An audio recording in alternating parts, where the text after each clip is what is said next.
Have you ever built something with your bare hands just to prove you could survive? Clara Wynn did one log at a time, in a land where winter shows no mercy and kindness is a rare thing. She came to the Dakota frontier carrying only a hammer, a secret, and the child of a man who abandoned her. Then one morning, a stranger appeared from the snow. Luke Carver, a widower with a broken past and a heart still searching for a home. But what happens when two wounded souls meet at the edge of the world? When love offers warmth, but demands the truth? Would you open your door, or protect the walls that once kept you safe?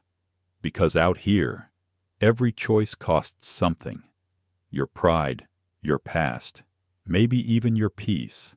If you've ever stood between what's safe and what's real, this story is for you.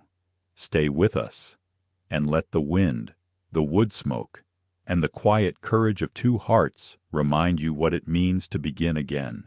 Don't forget to like, share, and subscribe to Frontier Hearts, where every week we bring you stories of love, loss, and redemption beneath the wild western sky. The afternoon light slipped through a pale veil of snow as Clara Wynn lifted another log onto the growing skeleton of her cabin. The forest around Dakota frontier held its breath, branches heavy with frost. Every swing of her hammer echoed against the silence, steady and stubborn as her pulse. She didn't notice the rider at first, the man watching from the tree line. His voice came low, edged with the calm drawl of someone who'd spent more years among horses than people.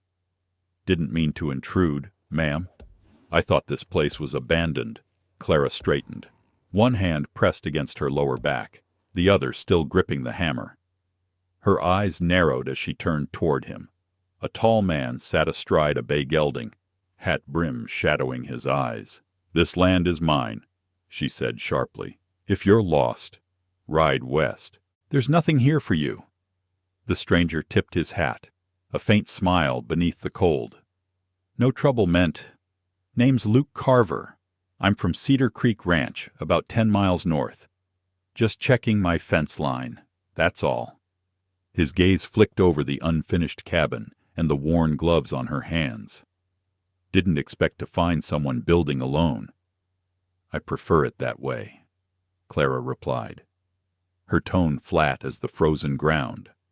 Luke dismounted, leading his horse a few steps closer, but keeping distance out of respect. The crunch of his boots was soft under the wind. "No offense, ma'am, but most women don't take on a job like this," he said, glancing at the swell beneath her coat. "Especially not in your condition." "I didn't come here to fit most women," she answered, lifting the hammer again. Her breath steamed in the chill as she drove another nail. "I came here to start over." Luke nodded, admiration flickering across his features. "Didn't mean pity," he said quietly. "Just respect." She didn't answer, only worked in silence until the plank held fast. When she finally looked at him, she saw a man whose eyes carried both grief and gentleness. His hands were rough, his clothes worn, but there was kindness beneath the calluses. "I've had enough of people who want to fix me," she murmured. "I'm not broken, just building." He gave a single nod. Understood. Mounting his horse, he hesitated once more at the tree line. "If you ever need a hand, Cedar Creek's not far." Clara said nothing as he rode off, disappearing into the snow-dusted pines. Only when he was gone did she lean against the half-built wall, exhaling hard. The baby stirred beneath her ribs, a small flutter that softened her eyes.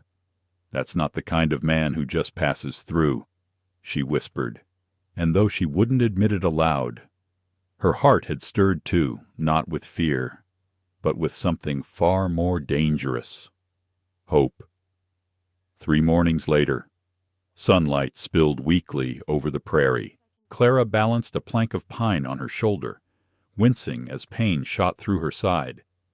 The baby had dropped lower, her movements slower, heavier. Still, she worked because stopping wasn't an option.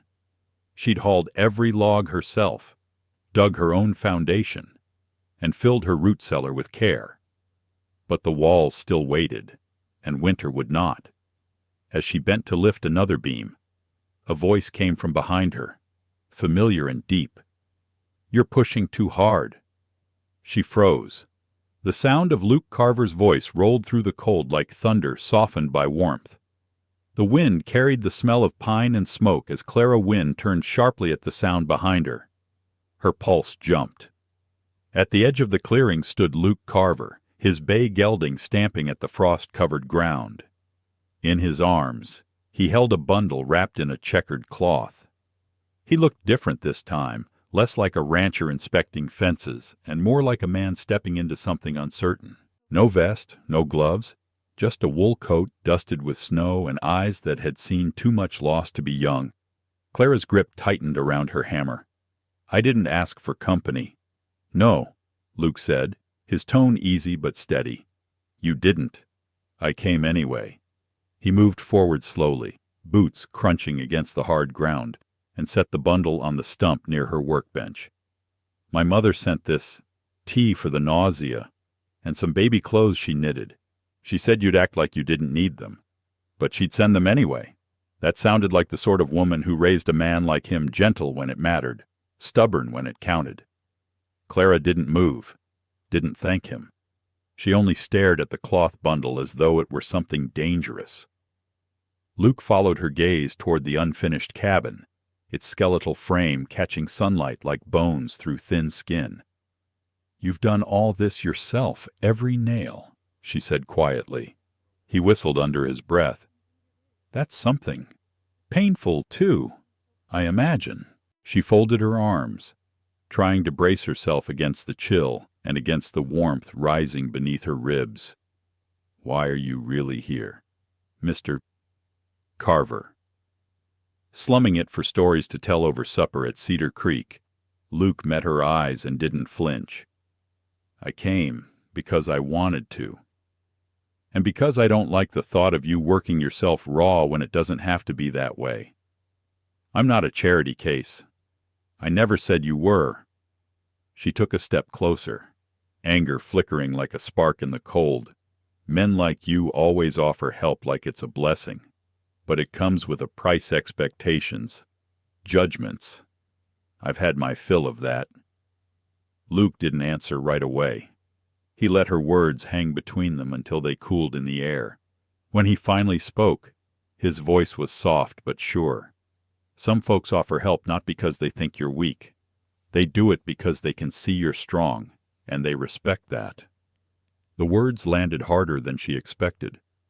Her throat worked, but no sound came out. Luke's eyes softened.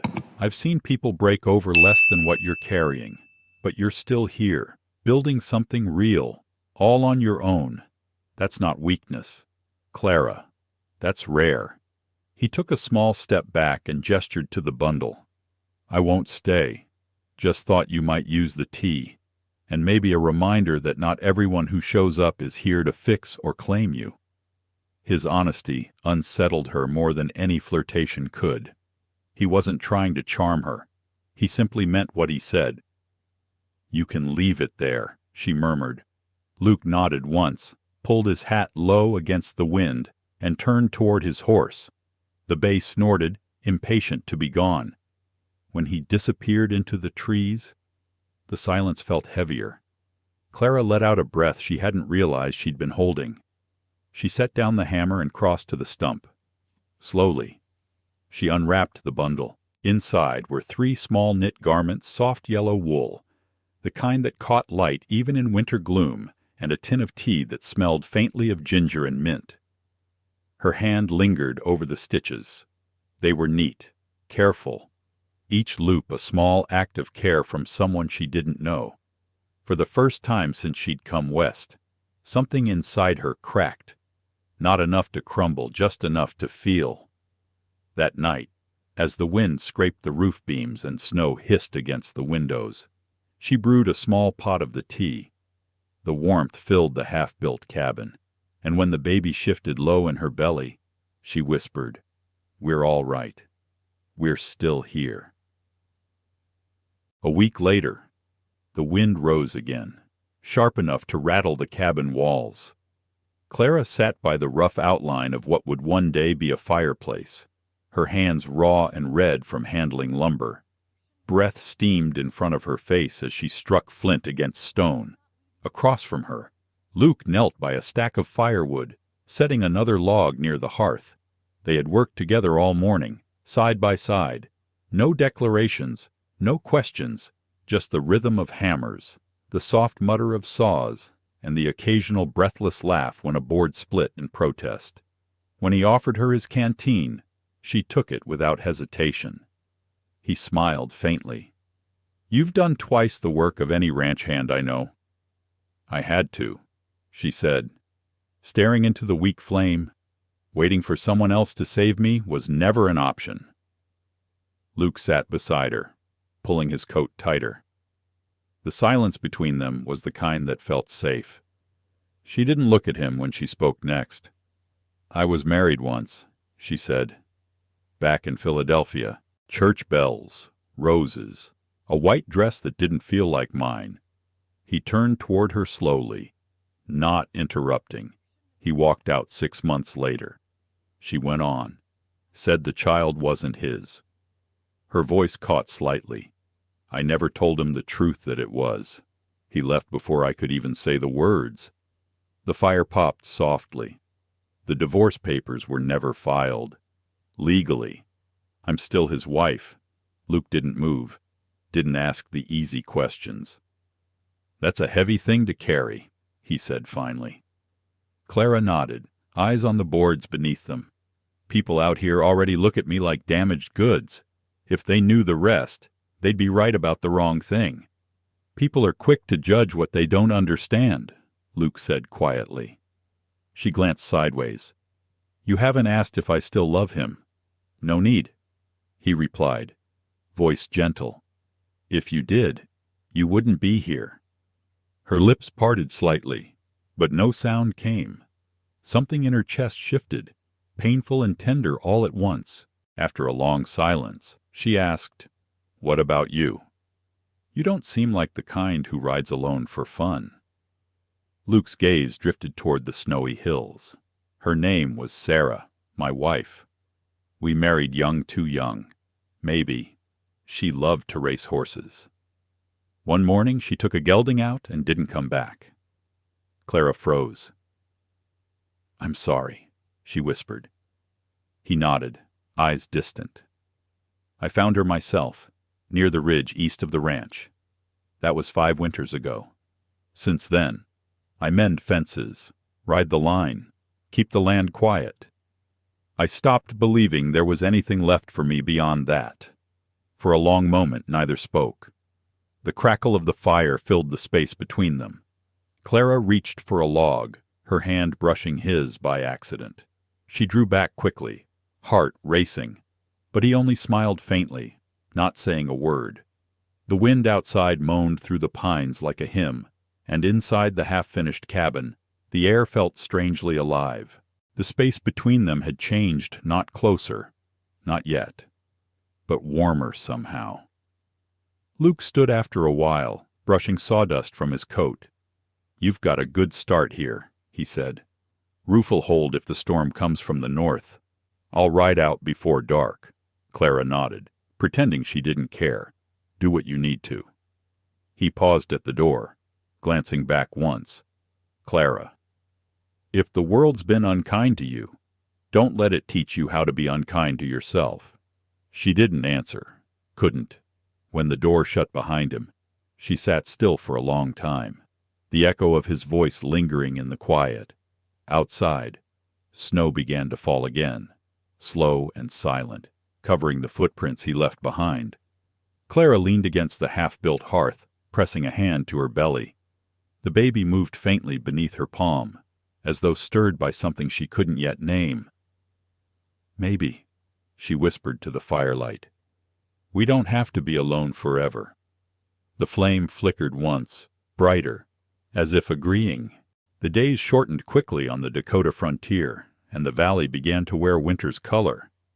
Each morning brought a sharper bite to the air, and every breath seemed to turn to frost before it left the lips. Inside the unfinished cabin, Clara Wynn and Luke Carver had fallen into a quiet rhythm, two people working without promise. But with a wordless trust that neither dared to name, they sawed, hammered, and carried until the light failed, speaking only when the wind forced them to pause. Sometimes, when a stubborn board refused to fit, Luke would grin, and she would almost smile back before catching herself.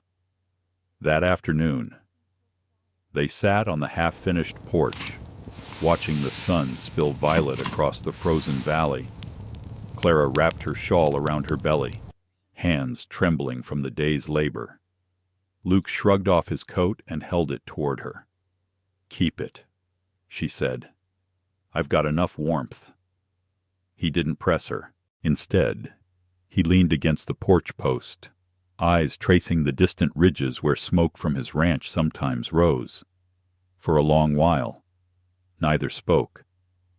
"It feels safer to do everything alone," Clara said softly. "But maybe that's just another kind of lonely." Luke looked at her, not with pity or expectation, but with something steadier, something that saw her exactly as she was. "Maybe," he said, and for once, the wind seemed to ease, moving through the cabin's frame like a sigh rather than a threat. By the time the first frost glazed the tall grasses around the clearing, the valley carried more than cold. It carried whispers. Rumors began in Silver Hollow, carried by wagons and tongues that moved faster than scents. They said there was a woman living alone in the wilderness, building her own house, refusing the charity of good people. A woman who worked harder than any man but had no husband to speak for her. And more than that, they spoke of Luke Carver, the rancher's son from Cedar Creek Ranch, seen riding south too often, staying too long near a cabin that wasn't his. At first, Clara tried not to notice, but whispers have a way of finding their way through even the thickest walls. When she went into town to trade eggs and flour, the clerk's polite smile no longer reached his eyes. The McAllens, who once brought her kind words and extra blankets, now spoke carefully, their questions clipped short. It was as though kindness had become a risk. Clara ignored it all until the morning a carriage she didn't recognize rolled into her clearing. The sound of hooves crunching frost drew her from her work. She stepped out to the porch, the cold biting her cheeks. The woman who stepped down from the carriage looked like she had stepped straight out of a Boston parlor. Her coat was imported wool, her gloves lambskin, her hair coiled high in a twist that spoke of servants and mirrors. "Miss Wynn," the woman said crisply, brushing a speck of dust from her sleeve. "I imagine my name has reached you, if not formally." "Margaret Langford." Clara stood straight, one hand instinctively resting over the swell of her belly. "I've heard of you," she said, her voice calm. Margaret's gaze swept over the modest porch, the sawdust, the unpainted walls. Her lips curved into something polite but cold. "Then I'll be brief. Whatever arrangement exists between you and Mr. Carver, it needs to end." Clara's chin lifted. "There is no arrangement." "Then end the association," Margaret said. "He visits often. People talk. His family's name is being dragged through every parlor in Silver Hollow. I never asked him to come." "No," Margaret said sharply. "But you never sent him away either, did you? You let him stay. You let him help. And now my fiancé hesitates to set a wedding date while the town wonders if he's fathering another woman's child." Clara's heart beat hard, but her voice held steady.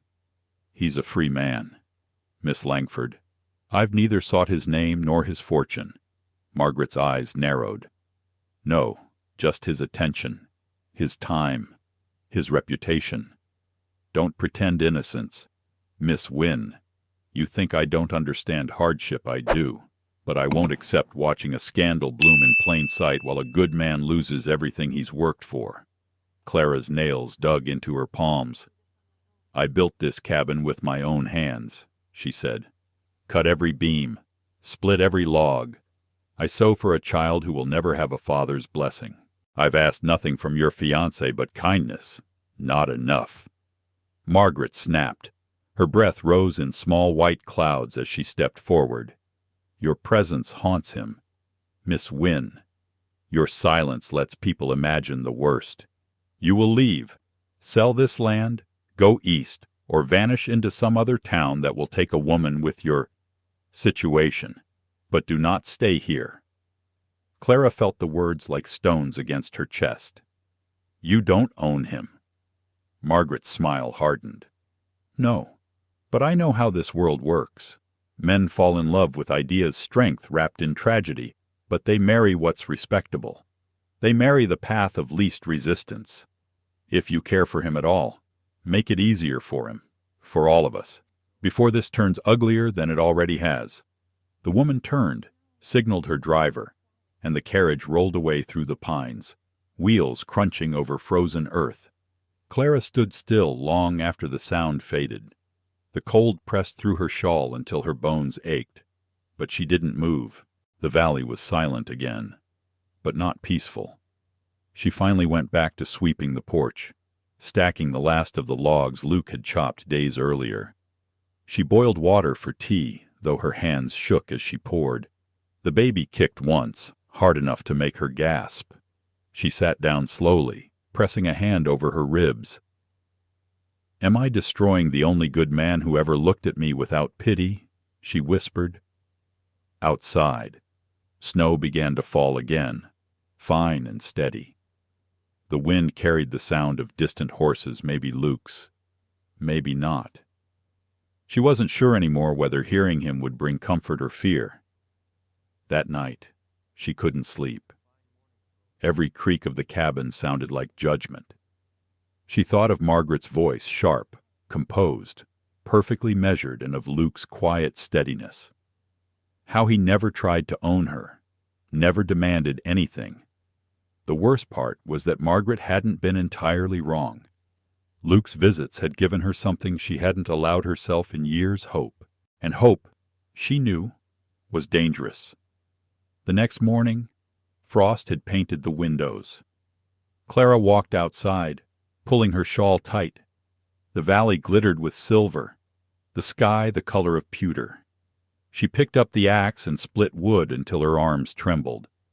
Each strike was a thought she didn't want. Each breath, a fight to keep from crying. By mid-afternoon, she stopped, breathless, sweat freezing on her skin. Somewhere out there, Luke was probably mending fences, unaware of the war she was waging inside herself. But he'd come again. She knew it as sure as the snow would fall. And when he did, she didn't know if she'd have the strength to send him away. That evening, as the sun dipped below the horizon, the world turned to glass. Every branch shimmered with frost. The baby moved again, soft and slow. Clara sat by the fire, her hands clasped over her belly. She thought of Luke's coat still hanging near the door, the faint scent of cedar that clung to it. Maybe she's right. She whispered into the quiet. Maybe the world isn't big enough for the both of us. But even as she said it, she knew the truth. Her heart had already chosen, and no storm, no rumor, no woman from Silver Hollow could unmake what had quietly begun between them. Outside, the first heavy flakes of early winter began to fall, blanketing the clearing in white.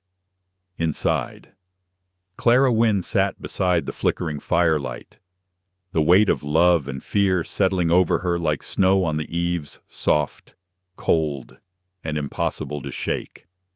The world outside had gone silent beneath a blanket of white.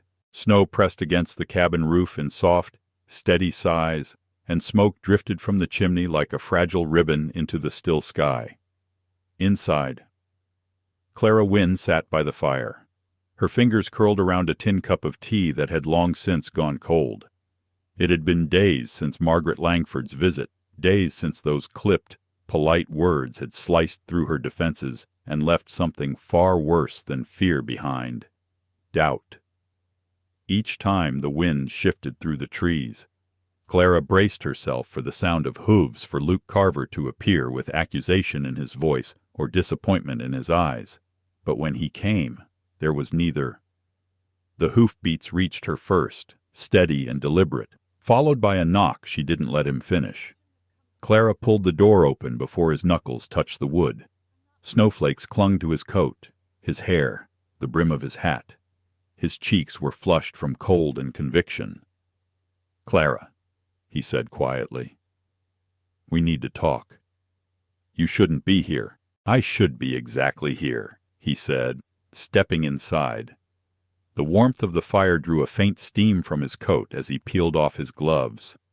There was no hesitation in his movements this time, no polite restraint, no uncertainty, only purpose. Clara stood by the hearth, arms folded over her belly as though she could shield herself and the child inside from whatever storm he'd brought with him. "I went home," Luke said finally. "Told my father the engagement's off." Clara froze. "I told him," Luke continued, "I won't marry Margaret Langford. I won't live a life built from obligation and lies. He threatened to cut me off, said I was throwing away the Carver name for a scandal. But I didn't back down. "Luke," she began, her voice trembling, "you can't." He lifted a hand to stop her. "I'm not saying this to impress you. I'm saying it because you need to understand. This isn't pity or rebellion or some wild notion of rescue." He stepped closer, the fire catching gold in his eyes. "This is me choosing what's real. You, this place, that child. I've seen more truth in the way you drive a nail into a plank than in every conversation I've ever had in a ballroom." Clara's throat tightened. "You can't throw your life away for a woman like me." "I'm not throwing anything away," he said. "I'm building something new." Silence stretched between them, soft and heavy as snow. The fire crackled in the hearth, its glow painting his face in light and shadow. "There's something you don't know," she said finally, voice barely above a whisper. "Something I should have told you from the start." Luke's expression didn't waver. He waited. "I'm not divorced," she said. "Legally. I'm still married to Henry Vale, the man who left me the moment I told him I was expecting. I thought he'd file the papers. He never did. I left Philadelphia believing it was over. But there's no final decree. No proof that I'm free." Luke didn't move. His brow furrowed slightly. But there was no judgment in his eyes. "I didn't have the strength to chase it down," she continued, her voice raw. "I just wanted to disappear, to start somewhere no one knew my name." Her hands shook. "I'm not a widow. I'm not free. I'm another man's wife in the eyes of the law, and you deserve to know that before you ruin your life for someone who can't give you anything in return." The words hung between them, sharp as frost. Luke stepped closer until they stood barely a breath apart. He reached out and took her hands, rough, calloused hands that had built a home from nothing. "You think that changes how I see you," he said softly. She tried to pull back, but he held fast, gentle, steady, unyielding. "It only makes me want to fight harder for you." Her breath caught. "I've seen what you've endured, Clara. I know what it costs to keep standing when the world wants you small. That doesn't make you a burden. It makes you the bravest soul I've ever known." Tears burned behind her eyes, but she refused to let them fall. "I can't offer you anything," she whispered. "Not a name, not a respectable future. Just this cabin, this snow, this silence, and a child that isn't yours." "You've offered me the truth," Luke said. "You've offered me something real. That's more than I've ever had with anyone else." For a long moment, neither spoke. The fire filled the space with its quiet rhythm, and outside, the storm thickened, wrapping the world in white. When she finally looked up, she saw no pity in his face, only something deeper, steadier. Love. Her chest ached with the weight of it. For the first time in years, the burden didn't feel hers alone. Luke's thumb brushed across her knuckles before he let her go. Whatever happens, Clara, you're not alone in this anymore. Hours later, the storm deepened. The wind moaned through the pines, bending them like bowed violins. Moonlight caught the snow in flashes of silver. The cabin stood small but defiant against the endless white. Clara sat by the cradle she'd carved with her own hands. The baby's arrival drew nearer with every restless night. Her body ached in ways that felt ancient, and yet her heart beat with a strength she hadn't known before. Luke stood by the hearth, feeding the fire. The glow danced across his face, softening the lines of worry carved there. When he turned, his shadow stretched long across the room, reaching her like a promise. "You should rest," he said. "I can't," she murmured. "If I stop, I'll think too much. Then let me think for both of us." She managed a small smile. "You don't seem like the thinking kind." He chuckled quietly. "Fair enough. Then," after a pause, "my father sent word through a ranch hand this morning. Said I've got until spring to come to my senses or lose everything tied to Cedar Creek." Clara's breath caught. "And what will you do?" He met her eyes. "Let it go. Land can be rebuilt, livestock replaced. But some chances don't come twice." Her throat tightened. "You'd give all that up for a life that feels true." His answer came without hesitation. "Every damn acre." She turned away, staring into the firelight. "You make it sound simple." "It is," he said softly. "Loving someone should be the simplest thing in the world." Snow fell harder outside, whispering against the window panes. Clara closed her eyes, feeling warmth creep through her chest in defiance of the cold. When she opened them again, Luke had crossed the room. He didn't touch her, not yet, but he stood close enough that she could feel the heat of him, steady and sure. "Whatever the law says," he said, his voice low, "you're not another man's anything. Not anymore." Her eyes shimmered in the firelight. "And what happens when the law comes knocking? Then it'll find me standing at your door." The words slipped into her heart like a key into a long-locked door. For the first time since leaving Philadelphia, Clara Wynn allowed herself to believe in the impossible, that love could bloom even in the dead of winter. She reached out, her fingers brushing his sleeve. "Luke, he pressed a finger gently to her lips. "You don't owe me words." Outside, the wolves called low in the distance, their cries echoing across the frozen valley. The fire burned bright, its warmth defying the storm's reach. Inside that small cabin, two people who had spent years surviving began, at last, to live. "You shouldn't have come back," Clara Wynn said quietly, though the way her voice trembled betrayed her resolve.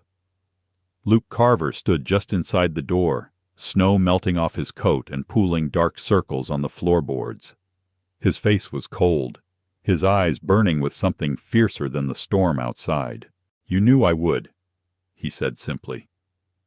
Clara met his gaze only for a moment before looking away. "It doesn't matter what we feel. You know that, Luke. We can't change the law. We can't silence the town." "I'm not trying to change the world," he said. "I'm trying to build something true inside it." She rose suddenly, pressing a hand to the small of her back as her belly shifted with the baby's restless movement. Pain flashed across her face, and she gripped the edge of the table to steady herself. "You think love will make this easier?" Her voice cracked. "It won't. Love doesn't pay for land or silence gossip. It doesn't file divorce papers or raise a child when the world wants to see us fail. I don't care about the world." "You should," she flared, her tone sharp enough to cut the quiet. "Because it will care about you. About the son of Cedar Creek Ranch, choosing a married woman with a child born under whispers and shame. They'll make sure you never forget it." Luke's jaw tightened, but his voice remained calm. That child isn't a shame to me. He's yours. That makes him better than half the men I know." The breath left Clara's lungs. She turned toward the window. One trembling hand braced against the frame as snow fell thick and unrelenting beyond the glass. "I've spent months wondering if I was strong enough to do this alone," she whispered. "And now that someone offers to carry the weight, all I can feel is fear." Luke crossed the floor until he stood behind her close enough that she could feel his warmth through the space between them, but not close enough to touch. "Why fear?" he asked softly. "Because I've loved before," she said, barely audible. "And I was wrong. I believed words that turned to ash in my mouth. I trusted a man to stay, and he left without asking if the child was his." Luke's voice lowered. "And now you think I'll do the same." She didn't answer. He placed a hand lightly on her shoulder. "Clara," he said, his tone breaking through the silence, "I know what it is to lose someone, to have the ground ripped from under you." She turned her head slightly, her breath catching. "My wife," he continued, voice low and even, "she died on a morning like any other. We were laughing over burnt coffee, and the next moment her horse bolted. By the time I reached her, it was over.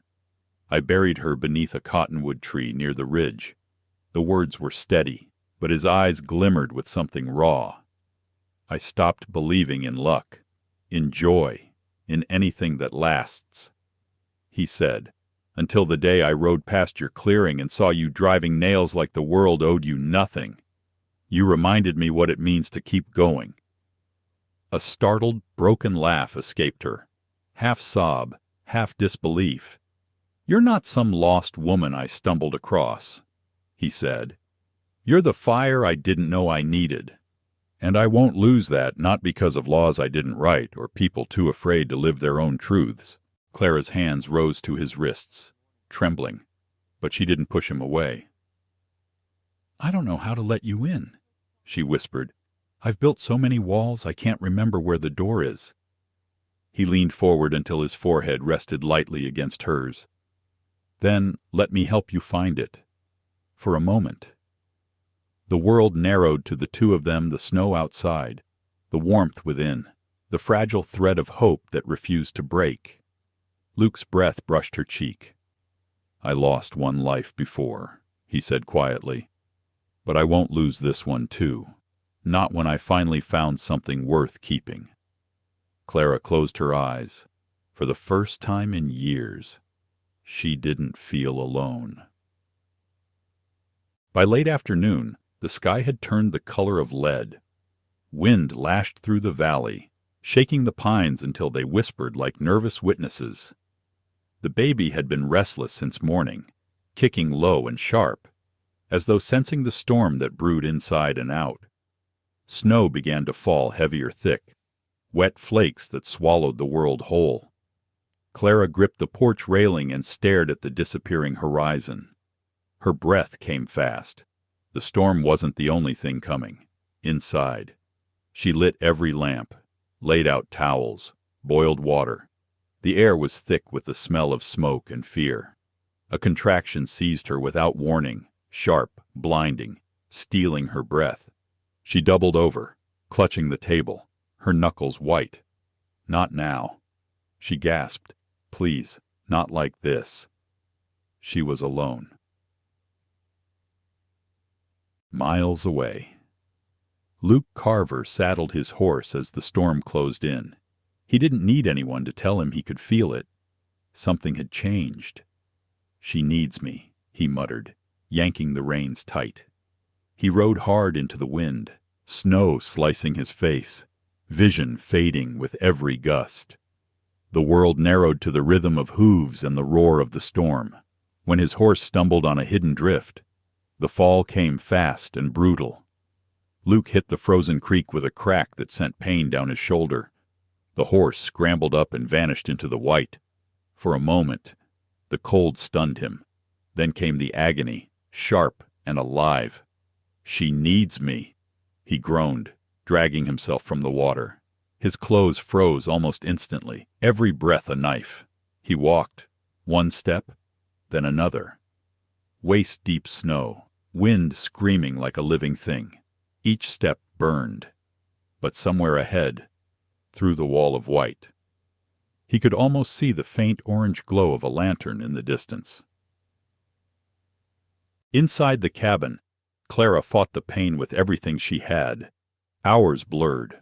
Her body burned and broke, each contraction worse than the last. She screamed into the storm until her throat was raw, until she had no tears left. When the silence came, it was broken only by the tiny, perfect cry of new life. Her son.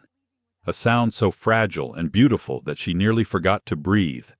She gathered him to her chest, kissing his damp forehead, whispering every prayer she could remember. "It's all right," she murmured through tears. "You're here. You're safe." But when she looked toward the door, the wind howled harder, shaking the cabin walls. Luke hadn't come. Fear clawed at her chest. "What if he's gone?" she whispered.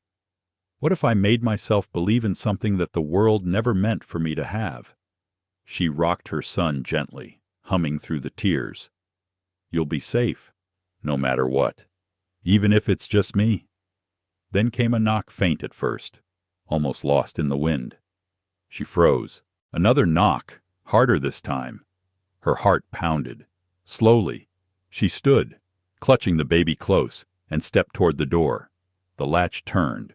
The door swung open, spilling in the blizzard's breath. And there, framed in snow and moonlight, stood Luke Carver, drenched to the bone, half frozen, his eyes wild with relief and pain. He took one step forward, his voice barely a whisper. "You're not alone anymore. Clara." Then his knees buckled, and he collapsed across the threshold. The storm raged outside, but inside, the cabin pulsed with life. Clara dragged him toward the fire, tears streaking her cheeks. She wrapped him in blankets, pressed her son into the crook of her arm, and whispered to both one name she'd never thought she'd say again. Home. And for the first time since she'd come to the Dakota frontier, the word finally felt true. Luke Carver stood in the doorway, soaked to the bone, blood dark on his shoulder and snow melting from his hair. The firelight flickered across his face, pale from exhaustion, but alive with something fierce and unbroken. "Luke!" Clara Wynn gasped.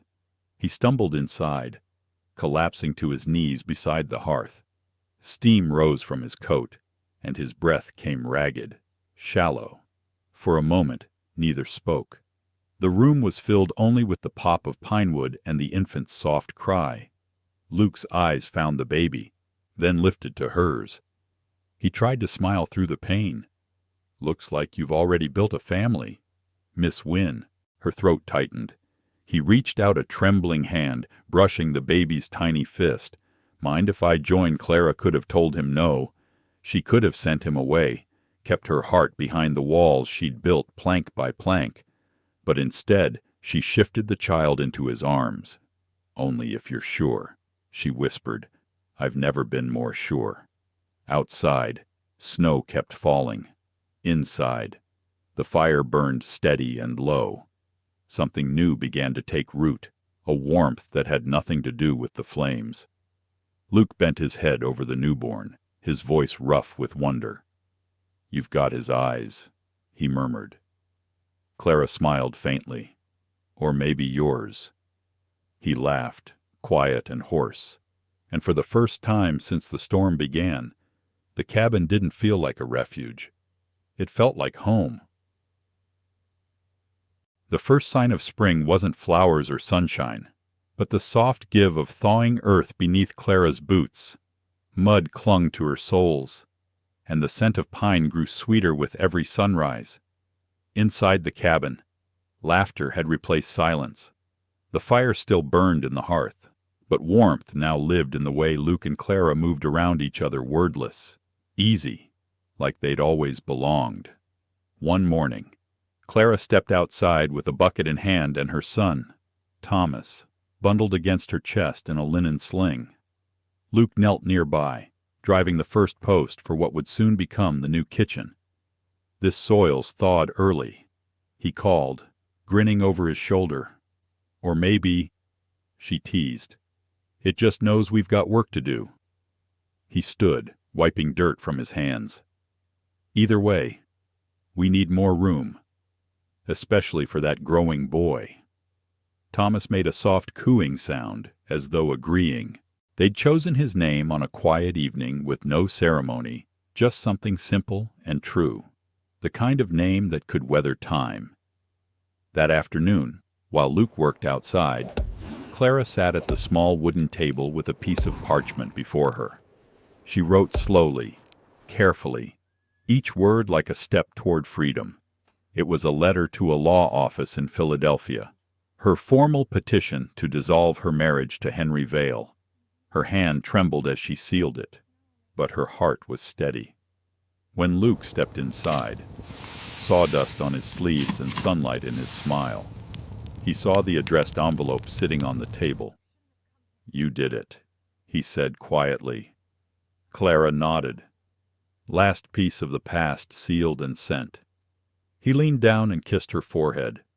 "I'm proud of you." They didn't celebrate with rings or preachers. Instead, they gathered the McCallans and a few neighbors from Silver Hollow. Clara made stew. Luke strung lanterns across the porch. When the evening sky turned lavender, he stood beside her, holding her hand. "This woman," he said to their small circle of friends, "is the strongest soul I've ever known. I came here thinking I could help her, but she's the one who saved me." Clara smiled softly, her eyes shining in the firelight. "No rings," she said, "but plenty of roots." The neighbors raised tin cups in a toast. Out here, no one asked for documents. Love didn't need proof. It was measured in firewood, laughter, and staying. A week later, Clara stepped outside to find Luke working near the new kitchen door. She'd asked him a dozen times what surprise he was building, but he'd only said, "You'll see." Now, in the late afternoon glow, she finally did. He stepped back, revealing a horseshoe bolted as the door handle, its iron curved and polished, its edges smoothed by his own hands. "Found it bent near the pasture," he said. "Thought it was scrap. Turns out it just needed shaping." Clara traced the curve with her fingers. "Like some people," she murmured. He nodded. "Broken things can still carry weight if they're strong enough."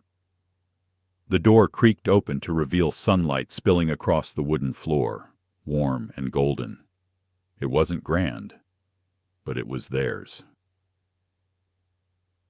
The wildflowers came early that year, scattering yellow and blue across the meadow like spilled paint. Thomas grew quickly, his laughter echoing through the valley, the kind of sound that turned even silence tender. One golden evening, Clara sat at her writing desk, a piece of her late father's old blue stationery before her. The baby slept beside her, Luke's hammer rhythmically striking outside. She dipped her pen and began to write. "Dear P, you once told me that a home was not a place but a feeling. I didn't believe you then. I thought safety meant walls and roofs and locks. Now I know better.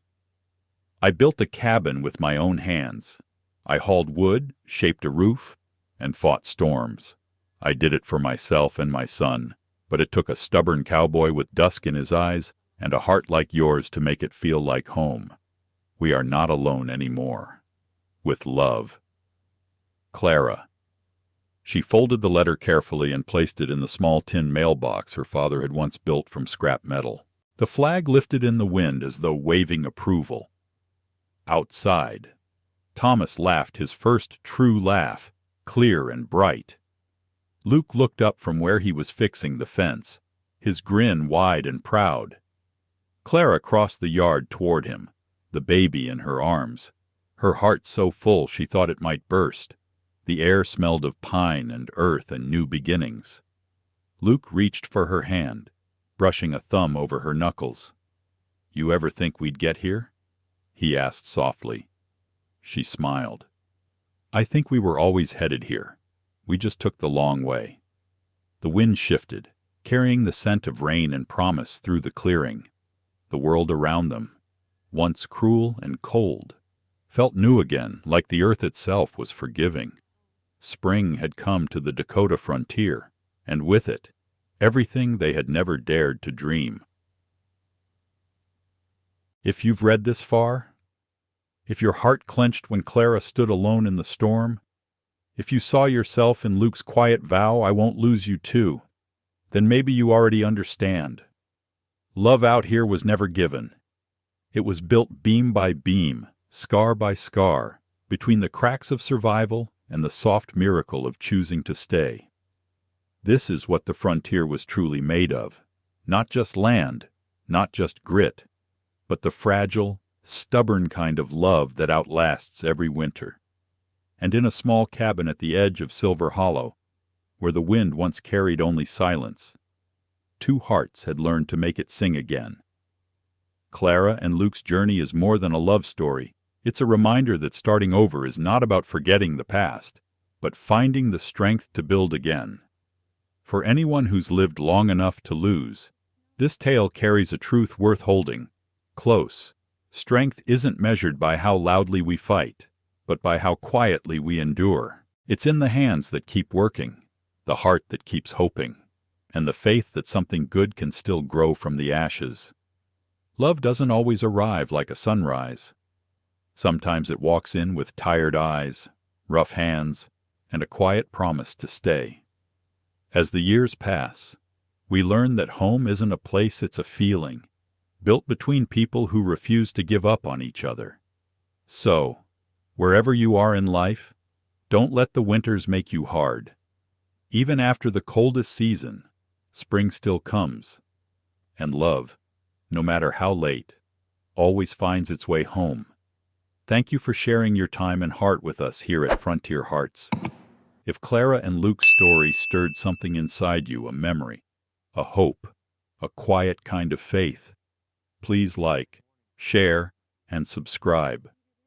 Your support helps us keep telling stories of courage, healing, and love on the wild frontier.